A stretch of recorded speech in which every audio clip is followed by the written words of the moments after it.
ቤተሰብ ታመናል፣ ታማችኋል፣ ተታመዋል። ያልታመመ ማንም የለም። የማወራው ስለ ተቋማዊ ባህሪ ነው ወይም ኦርጋናይዜሽናል ቢሄቪየር የሚለው የትምህርት መስክ ነው።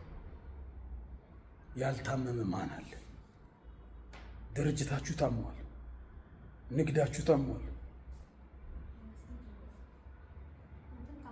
የአመራር ስርዓታችሁ ታሟል፣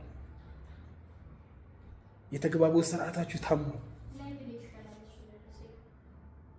የኮንፍሊክት ሁኔታዎቻችን ወይም የግጭት ሁኔታዎቻችን ተባብሰዋል። ታመናል፣ ታማችኋል ነው እያልኩ ያሉት። ለዚህ ጥሩ መድኃኒት አለኝ ጋር እሱም ተቋማዊ ባህሪ የሚለው ስልጠና ስትወስዱ ይሄ ሁሉ ፈውስ አለው። እያወራ ያሉት ስለ ኦርጋናይዜሽናል ቢሄቪየር ነው። ባህሪ ወሳኝ ነው።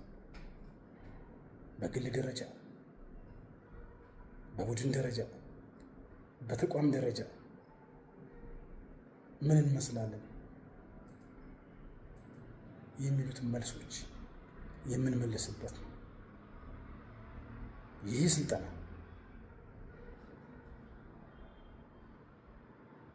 በብዙ መንገድ ያዘጋጀን ስለሆነ ኑ እያልኳችሁ ነው። መልካም ጊዜ። ወዳችኋለሁ።